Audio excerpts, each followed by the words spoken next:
Salut, bienvenue à Warriors of the Gospel. Nous bénissons l'Éternel d'être encore présent parmi vous aujourd'hui et nous espérons, par la grâce de Dieu, vous allez bien. Notre petite méditation d'aujourd'hui sera intitulée Les trois histoires. Donc, il sera question pour nous de prendre trois histoires de la Bible et de comprendre, par la grâce de Dieu,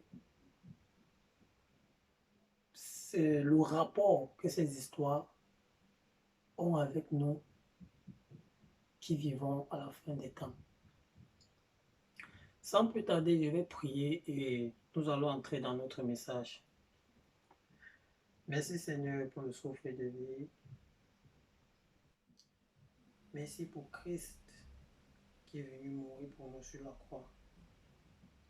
Nous te prions que tu nous donnes ton Saint-Esprit qui nous accompagne pendant ce message et qui nous instruit sur tes paroles, Seigneur.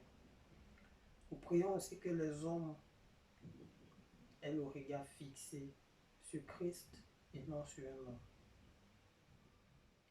Au nom de Jésus, nous t'avons prié, Père. Amen. Comme le dit le titre de notre message, les trois histoires, nous allons par la grâce de Dieu prendre trois histoires de la Bible et comparaître à nous qui vivons à la fin des temps. Notre première histoire, c'est l'histoire de Noé dans Genèse 6, où nous savons que lorsque Dieu a créé toutes choses et le péché est entré dans le monde, l'homme a commencé à se pervertir, à faire des choses immorales et tout ce qui vient avec. Dieu donc a voulu tout détruire sur la terre, mais le verset 8 de Genèse 6 nous dit que Noé trouva grâce aux yeux de Dieu. Pour cela, Dieu lui a donc demandé de fabriquer, Dieu lui a demandé de construire l'arche dans laquelle il devait entrer. Ça, c'est notre première histoire, l'histoire de Noé et de l'arche. Notre deuxième histoire, toujours dans le livre de Genèse, c'est l'histoire de Lot. Dans Genèse 19, Lot qui était assis à l'entrée de Sodome, il vit deux anges venir vers lui. Il courut, il se prosterna devant eux et leur pria de venir dormir chez lui, passer la nuit chez lui. Mais les anges disent, nous allons passer la nuit dans la rue. Lot a tellement insisté que les anges ont accepté de passer la nuit chez lui. Dès que la nouvelle a couru aux oreilles des gens de Sodome, ils tous vinrent chez Lot, du plus petit au plus grand, au plus vieux. Alors il demanda à Lot, fais sortir ces deux hommes qui sont entrés chez toi pour que nous les connaissons. Déjà, nous devons comprendre que le contexte du mot connaître ici, c'est aller avec quelqu'un. Donc, parce que connaître vient de l'hébreu yada, Y-A-D-A, qui veut dire connaître quelqu'un et connaître aussi quelqu'un sexuellement. C'est pourquoi Lot suppliait ces hommes et dit, mes frères, je vous prie, ne faites pas de mal. Voici, j'ai deux filles qui n'ont jamais connu d'homme, le même mot connaître mentionné en haut, qui n'ont jamais connu d'homme, je vous les donnerai et vous en ferez ce que vous voulez. Mais les hommes voulaient juste connaître les deux hommes qui sont entrés chez Lot. Alors les disputes ont commencé, les deux hommes ont ouvert la porte et ont tiré Lot à l'intérieur. C'est comme ça que ils ont fait les problèmes et les deux hommes dont à l'intérieur de la maison posent cette question à Lot. qu'as-tu encore ici? Dans le verset 12, qui as-tu encore ici? Gendre, fils et filles, et tout ce qui t'appartient dans la ville. Fais-les sortir de ce lieu, car nous allons détruire ce lieu, parce que le cri contre ses habitants est grand devant l'Éternel. L'Éternel nous a envoyés pour le détruire. Donc ce sont ces hommes, c'est dans Genèse 19, le verset 13. Ces hommes préviennent déjà Lot qu'ils vont détruire la ville. Ils disent à Lot, si tu as quelqu'un, fais sortir ces personnes. C'est une bonne... Lot a reçu une bonne nouvelle. Il prend donc cette bonne nouvelle, il part, dit à ses gendres, dans le verset 14, Lot sortit et parla à ses gendres qui avaient pris ses filles. Levez-vous, dit-il, sortez de ce lieu, car l'Éternel va détruire la ville. Mais, aux yeux de ses gendres, il parut plaisanter. Donc Lot reçoit la bonne nouvelle, il part prêcher cette bonne nouvelle à ses gendres, mais ses gendres trouvaient cela comme une plaisanterie. C'est ce que beaucoup de nos frères et sœurs nous faisons aujourd'hui.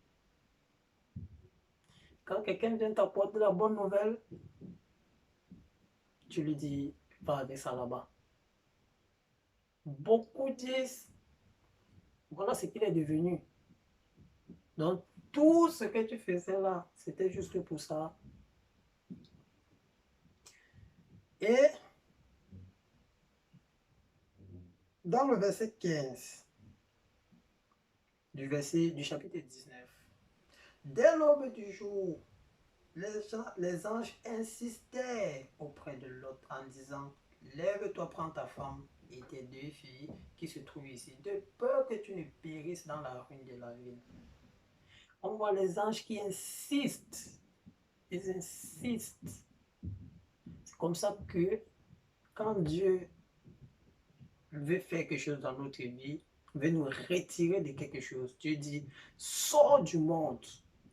Dieu dit, laisse ce péché. On est là, on tourne. Et Dieu insiste, comme ces deux hommes ont insisté auprès de l'autre. Dieu insiste aussi auprès de nous.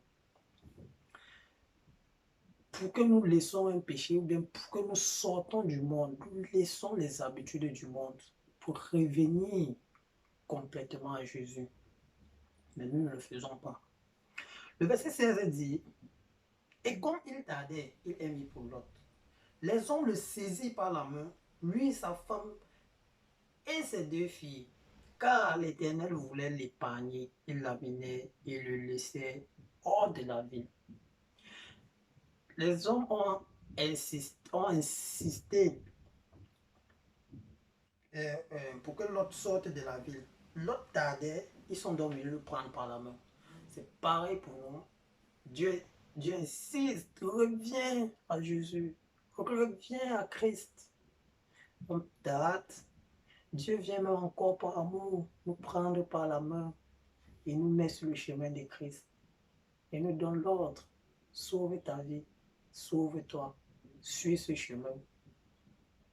Et le verset 17 nous dit, après les avoir fait sortir, l'un d'eux dit, sauve-toi pour ta vie, ne regarde pas derrière et ne t'arrête pas dans la route de la plaine. Sauve-toi vers la montagne de peur que tu ne périsses.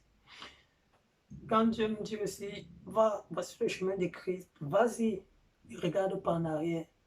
Nous sommes toujours les premiers à nous tourner et dire, oh, telle chose de la vie que j'avais, oh, telle chose du monde, qui va encore me donner les femmes, qui va encore me donner de l'argent, acheter les produits de beauté, tout ça, c'est encore nous qui nous tournons pour regarder cela. Ceci était notre deuxième histoire. Maintenant, allons prendre la troisième histoire et comprendre pourquoi ces histoires, mes frères et sœurs. Nous savons que dans Exode, Dieu a envoyé Moïse allait libérer les enfants d'Israël en Égypte. Car ils étaient en esclave là-bas, en esclavage, pardon. Quand Moïse va faire sortir le peuple d'Israël d'Égypte, ils traversent la mer Rouge, ils partent dans le désert. Dieu les rééduque. Imaginez que vous faites un enfant avec votre épouse, vous donnez des instructions à l'enfant dès son bas âge. Mon fils, tu ne dois pas voler, tu ne dois pas aller avec les femmes hors mariage, tu dois être sincère, tu dois être honnête. Et que, à l'âge peut-être de 6 ans, votre fils part chez une parenté à vous et vit peut-être là-bas pendant 10 ans. Et là où votre fils va vivre, on lui enseigne des choses contraires à ce que vous avez enseigné à votre enfant dès le bas âge. Votre enfant se met à voler, à connaître les femmes tôt, au mariage, à insulter, à être jaloux et à être envieux. Lorsque vous reprenez votre enfant chez votre tante ou chez votre parenté, la première chose que vous faites, c'est de lui faire comprendre ce que tu fais n'est pas bien. Je vais te redonner l'éducation que je t'ai donnée quand tu étais encore petit. C'est pourquoi quand nous reprenons nos enfants, nous voulons les rééduquer de la bonne manière. Dieu fait sortir son peuple d'Égypte, le peuple d'Israël. Son but premier est de les rééduquer, de leur apprendre ce qui leur père ont appris de Dieu. Ce même peuple se plaint de l'éducation que Dieu leur donne. Nous pouvons voir dans nombreux chapitre 11 comment le peuple redemandait la caille alors que Dieu, en leur rééduquant, leur donnait de la manne. Le peuple était fatigué de la manne. Il réclamait les choses qu'ils consommaient là où ils étaient esclaves. Et dans Nombre 14, du verset 1 à 4, il est écrit: toute l'assemblée éleva la voix et poussa des cris, et le peuple pleura pendant la nuit. Pour mieux comprendre cette partie, vous pourrez lire Nombre 13 à la maison pour comprendre clairement de quoi est-ce qu'il parle. Je paraphrase juste sur les 12 espions que Moïse a envoyés explorer Canaan. Lorsqu'ils sont revenus, 10 ont dit que Dieu ne peut pas leur donner cette ville. Et 2 ont dit que c'est possible que Dieu leur donne cela. Et les 10 qui ont dit que Dieu ne peut pas leur donner, c'est cela qui a corrompu le peuple d'Israël. C'est pourquoi ils ont pleuré toute la nuit. Et ils disent: tous les enfants d'Israël murmuraient contre Moïse et Aaron. Et toute l'assemblée leur dit: que sommes-nous morts dans le pays d'Égypte, ou que nous ne sommes, ou que ne sommes-nous pas, ou que ne sommes-nous morts dans ce désert, pardon. Le verset 3, pourquoi l'Éternel nous fait-il aller dans ce pays où nous tomberons par l'épée, où nos enfants et nos femmes deviendront une proie? Ne vaut-il pas mieux que pour nous de retourner en Égypte? Et ils se disent l'un à l'autre: nommons un chef et retournons en Égypte. Le peuple d'Israël, tellement de murmures, ils ne croyaient plus en Dieu, qu'ils ont décidé de nommer un chef qui va les reconduire en Égypte. C'était notre troisième histoire. Maintenant, allons voir pourquoi ces 3 histoires. Qu'est-ce que cela a à voir avec nous? Dans Ecclésiaste 1, le verset 9, Salomon dit, je pense bien que c'est Salomon qui écrit le livre d'Ecclésiaste, il n'y a rien de nouveau sous le soleil. Il dit, ce qui a été, c'est ce qui sera. Ce qui a été fait, c'est ce qui se fera. Car il n'y a rien de nouveau sous le soleil. Ecclésiaste 1, chapitre 9. Nous voyons ces trois histoires que nous venons de lire. L'histoire de Noé, où une minorité parmi tous ceux qui étaient sur la terre ont été sauvés. L'histoire de Lot, une minorité parmi tous ceux qui étaient dans Sodome et Gomorrhe a été sauvée. L'histoire du peuple d'Israël, parmi tous ceux qui sont sortis d'Égypte, peu sont arrivés à la terre promise. C'est pourquoi dans le livre de Luc 17, au verset 26 à 28, Jésus est très clair sur ce qu'il dit, le meilleur enseignant. Il dit, ce qui arriva du temps de Noé arrivera de même au jour du Fils de l'homme. Il explique maintenant ce qui se passait au temps de Noé. Les hommes mangeaient, buvaient, se mariaient et mariaient leurs enfants jusqu'au jour où Noé entra dans l'âge. Le déluge vint et les fit tous périr. Ça, c'est ce que Jésus lui-même dit dans le livre de Luc 17, verset 26 à 27. Notre deuxième histoire, c'était l'histoire de Lot. Qu'est-ce que Jésus dit par rapport? Au verset 28, il dit, ce qui arriva du temps de Lot arrivera pareillement. Les hommes mangeaient, buvaient, achetaient, vendaient, plantaient, bâtissaient. Mais le jour où Lot sortit de Sodome, une pluie de feu et de soufre tomba du ciel et les fit tous périr. Il termine dans l'histoire de Lot en disant, il exhortait ses disciples à la vigilance. Il a dit au verset 32, souvenez-vous de la femme de Lot qui, en chemin, s'est retournée et a été perdue. Ecclésiaste dit, ce qui a été, c'est ce qui sera. Jésus dit, ce qui a été fait au temps de Noé et de Lot arrivera pareillement au jour de la venue du Fils de l'homme. Les gens seront là, ils sont en train de manger, boire, faire des sorties dans les boîtes de nuit, coucher à gauche et à droite, hors mariage, commettre l'adultère, escroquer, bâtir des tours. Pendant qu'ils sont en train de faire cela, Christ va arriver et il sera tard. Pendant que les hommes faisaient ce temps de Noé, dès que Noé entrait dans l'arche, c'était fini. Au temps de Lot, il faisait pareil. Dès que Lot est sorti de Sodome, c'était fini. Qu'en est-il maintenant du peuple d'Israël?